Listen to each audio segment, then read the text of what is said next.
Good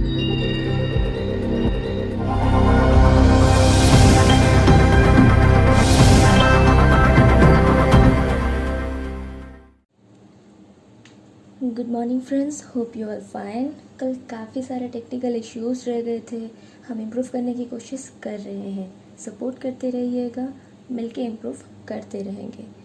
तो शुरू करते हैं। कल हमने चाइल्ड डेवलपमेंट के ओरिजिन के बारे में पढ़ा था। इसकी जो इंट्रोडक्शन है, इंट्रोडक्शन में हमने पढ़ा था ग्रोथ एंड डेवलपमेंट के बारे में और फैक्टर्स रिस्पॉन्सिबल के बारे में।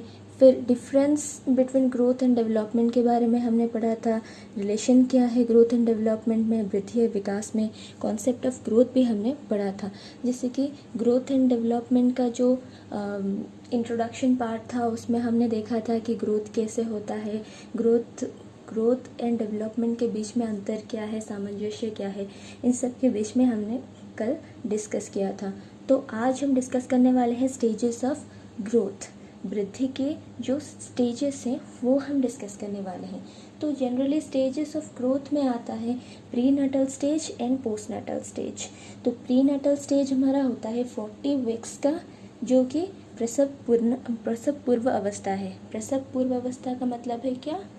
जब हम माँ के पेट में होते हैं वो होता है प्रसव पूर्व अवस्था, जब हम बर्थ नहीं किए होते हैं, तो वो है हमारा प्री नटल स्टेज। उसके बाद हमारा आता है post Nuttall stage. Post Nuttall stage का मतलब है हमारे प्रसव के बाद का अवस्था। तो प्री नटल के जो स्टेज है उसमें हम 3 स्टेजेस को देकर चलते हैं।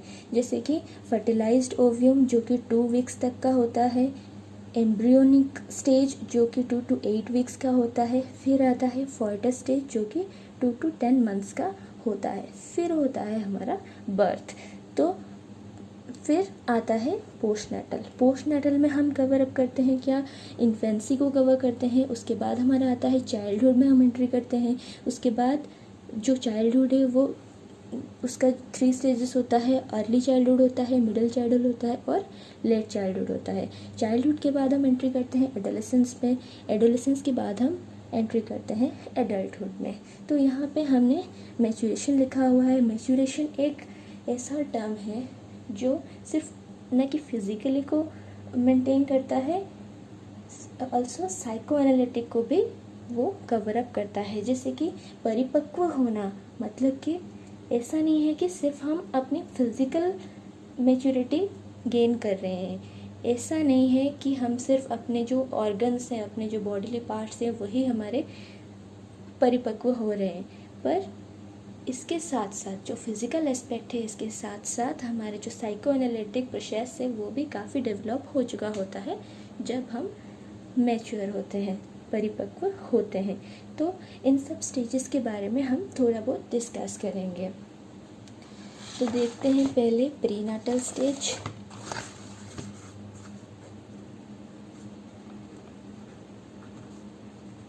प्रीनाटल स्टेज जो कि होता है 40 वीक्स का, ठीक। तो प्रीनाटल स्टेज हमारा होता है प्रसव पूर्व अवस्था जिसे कहते हैं, वो होता है हमारा 40 वीक्स का। तो प्रीनाटल स्टेज में क्या होता है, हमारा जो मल्टी सेल्यूलर ऑर्गेनिजम्स हैं, ठीक है, सपोज ये मल्टी सेल्यूलर ऑर्गेनिज्म है। हमारे जो मल्टी सेल्यूलर ऑर्गेनिज्म है उसका जो फर्टिलाइज्ड एग होता है, वो जो फर्टिलाइज्ड एग होता है वो किस में ट्रांसफॉर्म कर जाता है? एम्ब्रियोनिक स्टेज में वो ट्रांसफॉर्म कर जाता है, मतलब कि वो एम्ब्रियो तक ट्रांसफॉर्म हो जाता है। उसके बाद जैसे कि हमने कल डिस्कस किया था, एम्ब्रियो होता है हमारे रूडिमेंट्स मतलब कि हमारा जो एलिमेंटरी स्टेज होता है। फिर हमारा होता है सेल डिवीजन, ग्रोथ, डिफरेंशिएशन। इसके बाद हम एंटर करते हैं फॉयटस के स्टेज पे। तो ये हमारा चलता है 40 वीक्स तक, ठीक है। उसके बाद हम एंटर करते हैं पोस्ट नटल स्टेज पर, जिस पे हम कवर अप करते हैं infancy, childhood, adolescence and adulthood को। तो पोस्ट नटल स्टेज मतलब कि हमारे बर्थ बर्थ से 2 ईयर तक हमारा क्या होता है, इन्फेंसी। सही। तो इन्फेंसी में हम क्या क्या कवर अप करते हैं देखते हैं। तो इन्फेंसी एक सेंस बेस्ड स्टेज होता है हमारा। इन्फेंसी क्या होता है, सेंस बेस्ड स्टेज होता है, जिसमें हम ऑब्जेक्ट परमानेंस देखते हैं। ऑब्जेक्ट परमानेंस का मतलब क्या है कि ये जो ऑब्जेक्ट परमानेंस वाला टर्म है, इसका मतलब होता है कि out of sight out of mind, out of sight out of mind होता है। मतलब कि अगर एक बच्चे को हम कुछ खेलने के लिए देते हैं, अगर सपोज़ हमने उसे एक बॉल दिया खेलने के लिए, अगर वो बॉल कहीं और चला जाता है खेलते खेलते, तो कुछ टाइम के बाद वो भूल जाएगा कि वो किसी बॉल के साथ खेल रहा था। तो ये है out of sight out of mind. एक चीज़ अगर उसकी आँखों के सामने से कहीं चला जाता है तो उससे वो याद नहीं रहता। ठीक है, तो ये होता है ऑब्जेक्ट परमानेंस, जो कि हमें इन्फेंसी में देखने को मिलता है। इन्फेंसी में अपना ग्रोथ रेट काफ़ी रैपिड रहता है, बहुत हाई होता है। एडिशंस ऑफ सेल्स बहुत जल्दी होते हैं, सेल साइज बहुत जल्दी हमारा इंक्रीज़ होता है। न्यूरोमस्कुलर सिस्टम से जो हमारे वो काफ़ी जल्दी हमारे डेवलप करते हैं। तो इसमें हम देखते हैं इन्फेंसी में कि हमारे जो बच्चे का लुम्बर कर्वेचर है, सर्विकल कर्वेचर है, सर्विकल लुम्बर कर्वेचर्स जो है वो सब डेवलप करना शुरू कर देते हैं। हम एक डायग्राम देख लेते हैं।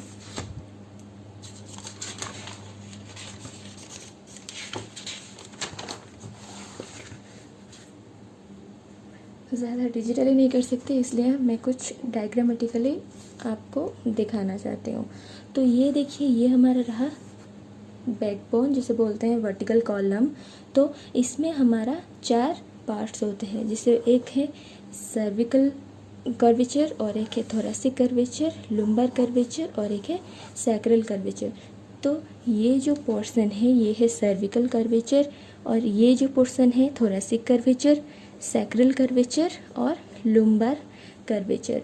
तो जैसे कि हमें दिख रहा है सर्विकल कर्वेचर जब डेवलप करता है, ग्रोथ करता है, तब हमारे बच्चे का नेक स्ट्रेंथन होता है। फिर जब लुम्बर कर्वेचर हमारे बच्चे का स्ट्रॉन्ग होता है, तब वो क्या करता है, बैठने के लिए कैपेबल हो पाता है। तो जैसे हम देख रहे हैं यहाँ पे, उसका जो प्राइमरी कर्व है वो ये है। प्राइमरी कर्व यहाँ पे जाके ये थोड़ा स्ट्रेंथन हो गया। तो ये जो ये स्ट्रेंथन हो गया, फिर उसके बाद ये एक मैच्योर स्पाइन पालेगा जब इसका लुम्बर कर्वेचर सही हो जाएगा। तो ये देखिए लास्ट वाला डायग्राम, जिसमें हमने देखा है सर्विकल डेवलप हो चुका है, थोरेसिक डेवलप हो चुका है, लुम्बर डेवलप हो चुका है, और सैक्रल भी डेवलप हो चुका है। तो हमारा बच्चा अभी स्ट्रेंथन हो चुका है खड़े होने के लिए। तो ये रहा हमारा वर्टिब्रल कॉलम कैसे डेवलप करता है बच्चे का। ये इसमें हम देख रहे हैं कि एक बच्चा जिसका सर्विकल कॉलम डेवलप करने के बाद इसका नेक स्ट्रेंथन हो पा रहा है।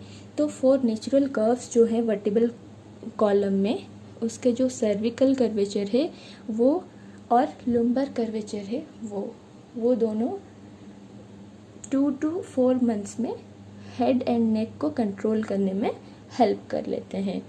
तो यहाँ पे हम एक चीज़ देख लेते हैं कि ये है एक एम्ब्रियोनिक डेवलपमेंट और फर्टाइल डेवलपमेंट, जिसमें हम देखेंगे कि कैसे फर्टिलाइज्ड एग, मल्टीसेलुलर ऑर्गेनिज्म का फर्टिलाइज्ड एग कैसे एक 2 सेल स्टेज पे एंटर करता है, फिर एक 4 सेल स्टेज पे एंटर करता है, फिर 8 सेल स्टेज पे, 16 सेल स्टेज पे, फिर ब्लास्टोसिस पे वो कन्वर्ट होता है। उसके बाद फोइटस वाले स्टेज पे एंट्री करता है, 4 weeks, 10 weeks, 16 weeks, 20 weeks, then होता है बर्थ। तो ये रहा एक diagrammatical representation of embryonic development and foetal development, और ये रहा वर्टिब्रल कॉलम। आप चाहें तो नोट कर सकते हैं। जैसे कि मैं बताते जा रही हूँ वैसा आप लिखते जाइए माइंड मैपिंग की तरह, जैसे मैं लिख रही हूँ। थियोरेटिकली मत लिखिए, आपको सही नहीं लगेगा, याद भी नहीं रहेगा ठीक से।